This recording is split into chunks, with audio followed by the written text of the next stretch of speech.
Hey guys, my name is Leah Catherine and this is the first video on my new Leah Sees Movies channel. I've actually been doing movie reviews over on my website, also called Leah Sees Movies, for about 2 years now, and eventually I decided to bite the bullet and get in front of a camera, which is terrifying, but here I am.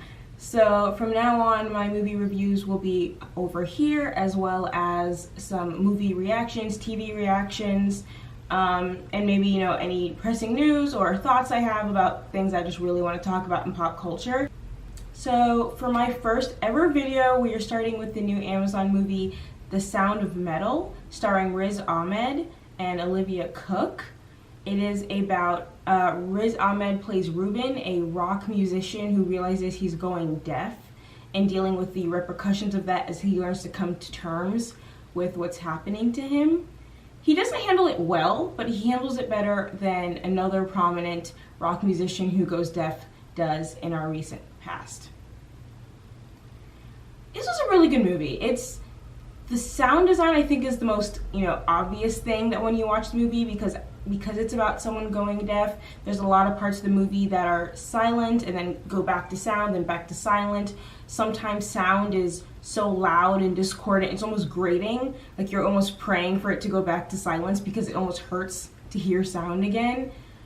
Riz Ahmed is excellent. He's a wonderful actor. I think everyone knows that. But I feel like this is really his starring vehicle. I feel like his most prominent roles are things like Nightcrawler, which he's great in, but obviously Jake Gyllenhaal steals the show 1,000,000%.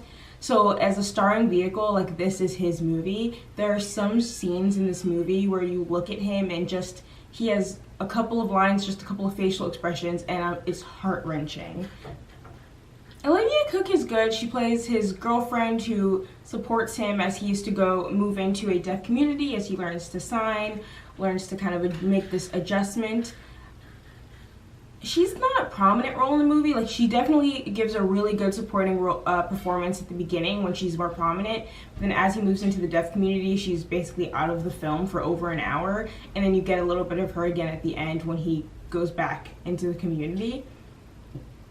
I will say, one thing about this movie that I found kind of weird is that for a movie about the deaf community, there would sometimes be close-up shots where you couldn't see anyone's hands. So there'd be so many shots of these two deaf characters, allegedly deaf characters. I believe everyone in the deaf community is played by a deaf actor, which is pretty cool. But Riz Ahmed's character and all the other characters will be talking and clearly signing, but they'll be talking out loud, and then the way that it's shot, it'll be like a medium shot, and you'll just see kind of the tips of hands. So you know they're signing, but you can't see it. And if this is a movie kind of speaking to and for the deaf community, I don't want to say for, but speaking of a community being represented, it's weird that their primary form of communication is being cut off by the camera lens. It kind of reminds you, like, oh, this movie is for people who can hear. Other than that, though, I feel like I didn't have any major complaints. I don't think I was super emotionally impacted by this character. I think you get to know his experience, but you don't get to know him that well. So even though I did say earlier, like, there are moments where you're just so heartbroken for him, I can't say I know too much about him. I know he was a rock musician, I know that he's a recovering addict, and I know he's going deaf, but I don't know anything about his life before that. I don't really know too much about his girlfriend's life before that. You kind of actually get a bit more of her background way at the end than you do of him throughout the entire film. So that was kind of weird to me as far as, like, building this emotional connection. You can really only connect to this kind of journey, these couple months of his life, but you don't really know who he is as a person. The leader of this deaf community, Joe, is played by Paul Raci. I don't know his last name. I don't know how to pronounce it, but it's played by Paul Raci, and he is excellent. Like, I wouldn't say he's abnormal in most of these kind of therapy rehab movies that you see of, the sponsor, the therapist, the person who understands.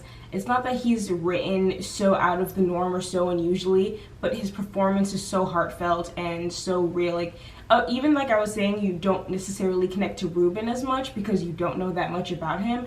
Joe does offer his backstory as a way to, connect to Ruben. So you do know a little bit more about him, and he's just so warm that even if narratively and script-wise, he's not doing anything extraordinary. The performance brings it all the way home. So, Sound of Metal, I've heard it a lot in like Oscar discussion, especially for sound editing, and on that front, I definitely have no complaints, because what they managed to do, like I said, the way they managed to make sound feel abnormal to a presumably hearing audience is pretty impressive. So I think that's all I have to say about this one. It wasn't so much that it wasn't thought-provoking, but I really do feel like it was a pretty straightforward story. It was a well-told story. It was a well-directed story. I really enjoyed the way it was shot as well as the sound. The sound's going to get a lot of credit, but a lot of movies nowadays tend to be shot in very gray, like dull colors. You have grim, dark movies, and then you have these like indie sepia toned movies. So I enjoyed that it's almost like to make up for the lack of sound. You've got these really beautiful, bright, sunny shots. Like you just get a beautiful shot of a meadow, and it's not about hearing it or you can see the wind going through the grass and everything, but it was just visually very nice to see. It wasn't super heightened, it wasn't exaggerated, but it felt like this is a meadow I could go out and see, and I enjoyed that. I enjoyed how it felt grounded without taking away how beautiful just a blue sky can be. It's a good movie, guys. Like, Darius Marder is the director. Wonderful film. Definitely give it a chance. I'm sure it will show up in the Oscar conversation. So that was my first ever review. If you'd like to see some of my future reviews, please subscribe, come back to this channel and see what I put out in the future. If you'd like to look at any of my old reviews, get a sense of how I review movies and what my general opinions are, please go back to my website, leahseesmovies.com. You can look at some of my old reviews from this year. My most recent one being Disney's Mulan. Spoiler alert, I did not like it. But if you watched all the way through, you are great, you're my friend, I love you. If you do not want to like and subscribe, that's okay too. You watched to the end of the video and I appreciate it so much. Like I said, I will be putting out new videos soon in the future. I'm hoping to watch Mank as soon as I can. On top of that, I'm going to be starting Fruits Basket Season 2 as well as Titan Season 2. So those should be my new reacts coming up soon. Again, if you are here and you are watching, thank you so much. Peace. So, just as a coincidence, a couple weeks ago I happened to watch A Silent Voice on Netflix, which is an anime film also featuring a deaf character. It's actually about a bully, an elementary school bully who comes to terms with what he'd done to this deaf girl and tries to atone for his sins and become friends with her later on in high school. It's a very good movie. It's definitely not an easy watch, but it's definitely a worthy one. But when I watched it, I kind of left the movie going, I should learn some ASL. Just, never know when you might need it.